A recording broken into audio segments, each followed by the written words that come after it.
1841. Louis-Philippe règne sur les Français depuis 11 ans.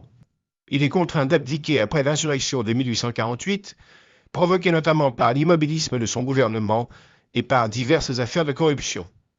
1848. Louis-Napoléon Bonaparte est élu président de la République en décembre 1848. Devenu empereur des Français sous le nom de Napoléon III, il est renversé le 4 septembre 1870, après la défaite de Sedan contre la Prusse. 1871. La France se remet à peine de la guerre de 1870 contre la Prusse quand la Commune éclate. Cette révolte populaire qui sévit de mars à mai 1871 se termine dans un bain de sang. On dénombrera près de 20 000 morts. 1888. Guillaume II succède à Frédéric III à la tête de l'Empire allemand et devient en même temps roi de Prusse. Il contraindra Bismarck à démissionner de la chancellerie et lancera un grand programme d'expansion économique. 1892-1894.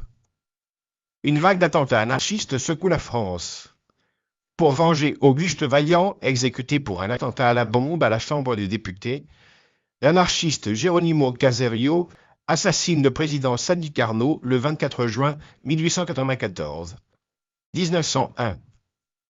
Édouard VII accède à la couronne britannique en 1901, après le décès de sa mère, la reine Victoria.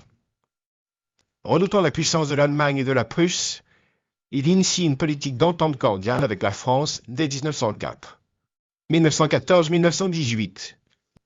La guerre de 1914-1918, qui oppose notamment la France et l'Allemagne, fait quelques 13 millions de morts dans le monde.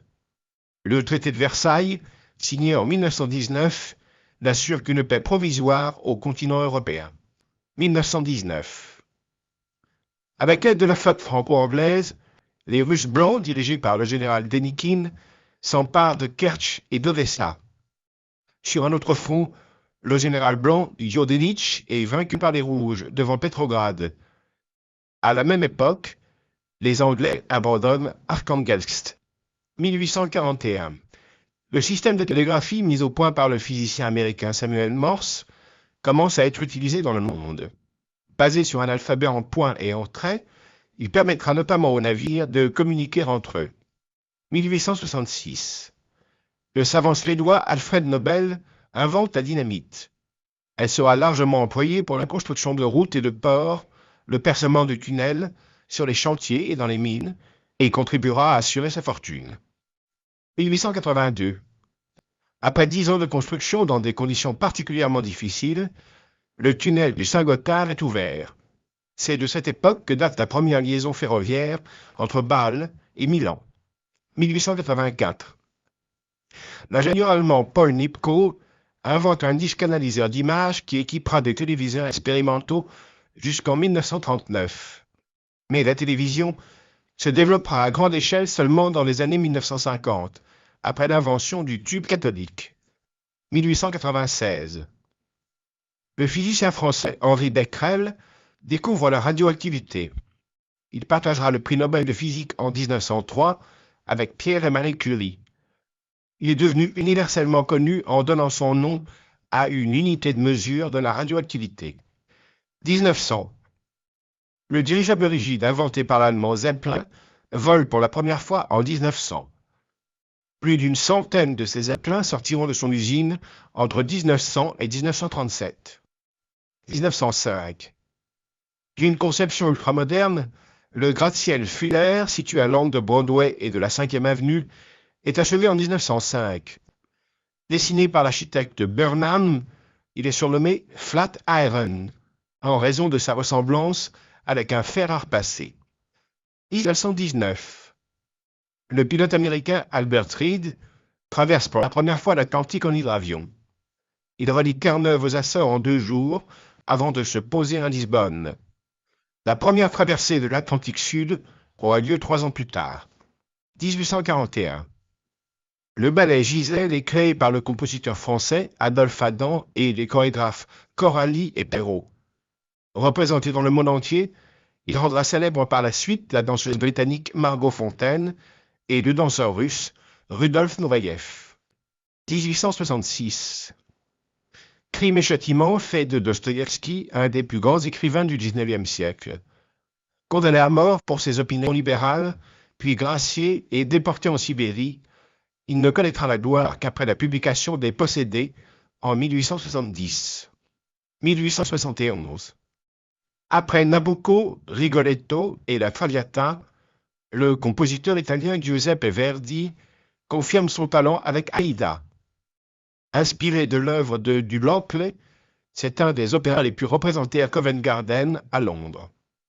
1886. Écrite entre 1872 et 1873, les Illuminations de Rimbaud sont enfin publiées en 1886. L'œuvre fulgurante de ce poète maudit a donné naissance au symbolisme. 1894. Le livre de la jungle du romancier britannique Rudyard Kipling assure sa notoriété dans le monde entier et fait sa fortune. Né à Bombay, ce passionné de la civilisation indienne recevra le prix Nobel de littérature en 1907, 1900-1903. La série des Claudines, écrite par Colette mais signée par son mari Willy, fait sensation dans les milieux littéraires français. Plusieurs films seront tirés des aventures de la jeune ingénue, coquette et pleine de fantaisie. 1909. Le danseur russe Nijinsky fait un triomphe lors de la première représentation des ballets russes à Paris. Considéré comme un des plus grands danseurs de tous les temps, il interprétera notamment Le Spectre de la Rose, Scheherazade et L'après-midi d'un faune. 1919. Avec Les Moralistes, La Porte étroite et Les Chœurs du Vatican, la symphonie pastorale place André Gide parmi les plus grands romanciers français du XXe siècle. Mais ses œuvres seront longtemps considérées comme immorales par les milieux bien pensants. 1841.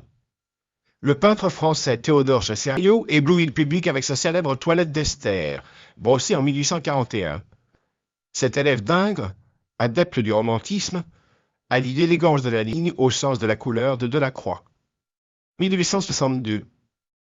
Passionné par l'Orient, Ingres peint un de ses plus somptueux chefs-d'œuvre, Le Bain turc, à 82 ans. Renoir adoptera provisoirement un style inspiré du maître, après s'être éloigné de l'impressionnisme dans les années 1880. 1873. Le déjeuner de Claude Monet fait sensation à la deuxième exposition impressionniste, organisée en 1876. Peint 3 ans plus tôt à Argenteuil, il révèle déjà la prédilection du peintre pour les jardins fleuris.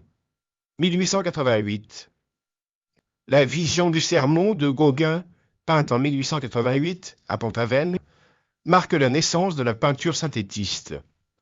La toile fera scandale en raison de ses allusions religieuses, notamment au Salon des Vins à Bruxelles en 1889. 1890-1895. Les joueurs de cartes de Cézanne, dont on connaît 5 versions, révèlent magistralement toute la modernité de son art. Le peintre reprend pourtant un thème ancien déjà traité au XVIIe siècle par Georges de Latour dans Le Tricheur. 1895. Degas se révèle un virtuose du pastel dans des œuvres comme Après le bain, Femme s'essuyant la nuque.